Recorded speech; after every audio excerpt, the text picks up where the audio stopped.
Por nuestra ubicación geográfica, por nuestra historia, por el papel que México juega en el mundo, el tema migratorio es uno de los más complejos y en años recientes ha definido la agenda en gran medida de nuestra relación con Estados Unidos y con muchos países de América Latina. Esta gráfica nos muestra el tamaño de las deportaciones de mexicanos desde Estados Unidos, una historia muy tensa.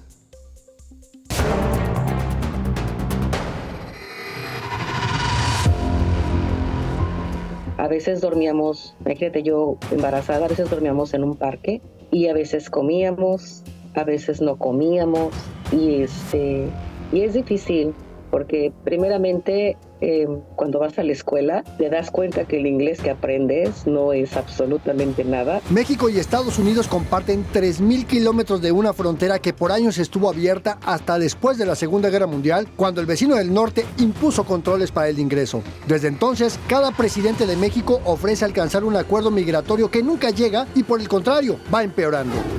They looked at me and said, "Sir, it would be an honor to have 28,000 soldiers on the border.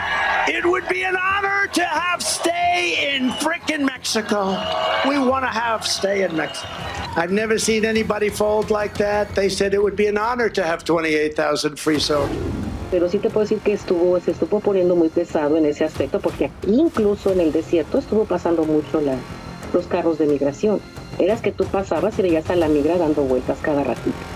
Durante el actual sexenio en México, el gobierno estadounidense con el republicano Donald Trump y el demócrata Joe Biden ha deportado a 1 millón de personas de origen mexicano. 1 de cada 10 son menores de edad. Baja California y Tamaulipas son los principales puntos de expulsión de migrantes que en su mayoría siguen huyendo de la pobreza y ahora la violencia en las entidades más pobres del país. Y de acuerdo con los datos oficiales, entre marzo de 2022 y marzo de 2023 se registró la mayor cantidad de deportaciones.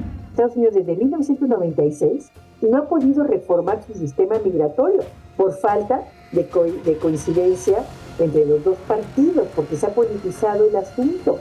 Entonces, igual que a México, Estados Unidos no le está invirtiendo los recursos que se requieren y su sistema de migración y su sistema de asilo está rebasado. Mega Noticias, Andrés Solís. Y para conocer un poco más sobre este complejo tema migratorio, le doy la bienvenida y mi agradecimiento por esta charla con Mega Noticias a Patricia Mercado Sánchez, periodista especializada en migración, fundadora y directora general de Conexión Migrante. Pati, muchas gracias por estos minutos. Déjame preguntarte, ¿de qué hablamos cuando nos referimos a una crisis migrante? Hola, Andrés, muy buenas tardes a todas y a todos. Pues fíjate que yo creo que primero yo no le llamaría una crisis migratoria, porque la crisis no la provocan los migrantes, sino los gobiernos. Y lo que estamos viendo es un creciente fenómeno de migración originado en un desplazamiento en un montón de países en América Latina y en México. Traemos desplazamiento por motivos económicos, pero sobre todo por motivos políticos, por motivos de violencia e inseguridad. Y últimamente, en los últimos años, se ha visto un fenómeno muy interesante de desplazamiento por impacto ambiental.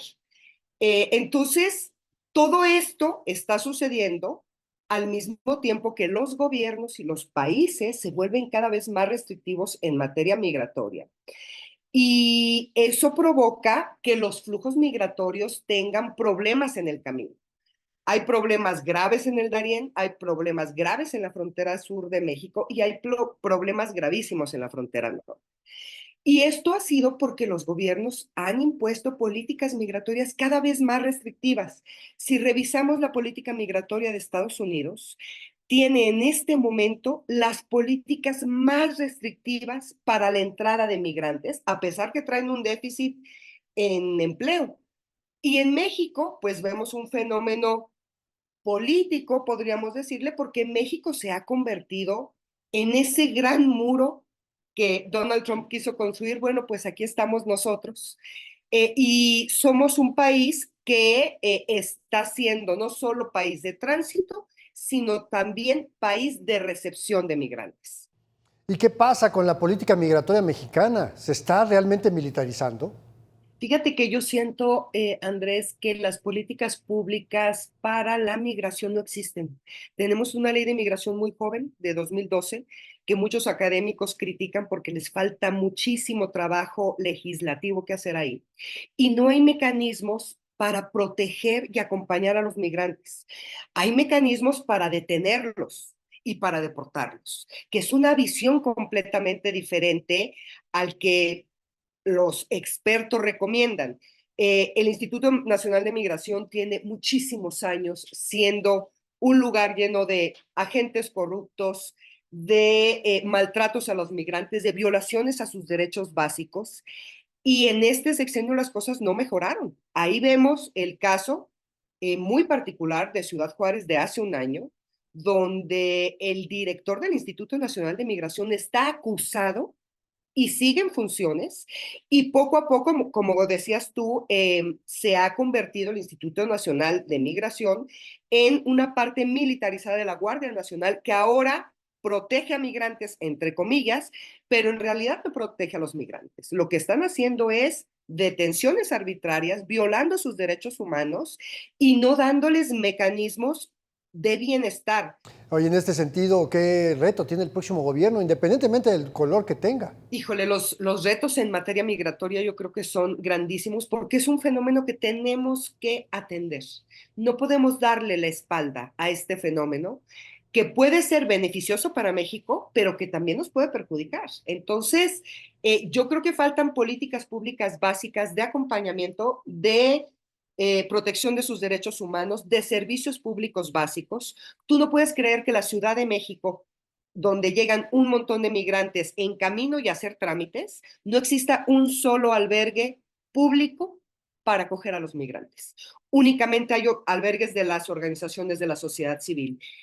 No hay procesos de acompañamiento para la comunidad migrante y no hay un proceso de escucha, de sentarte con ellos y hablar y que te cuenten por qué están migrando, cuáles son los desafíos que están enfrentando, cuáles son los problemas en el camino. Yo creo que falta muchísimo trabajo que hacer y yo no veo por dónde cualquiera de las candidatas y el candidato puedan resolver el tema. Muchas gracias, Pati, por estos comentarios. Y es que llevamos décadas dialogando de un acuerdo migratorio que no va a llegar mientras las deportaciones de nuestros compatriotas siguen todos los días y mandándonos de regreso a nuestro país. Para mayor información, visítenos en meganoticias.mx y no deje de seguirnos en nuestras redes sociodigitales.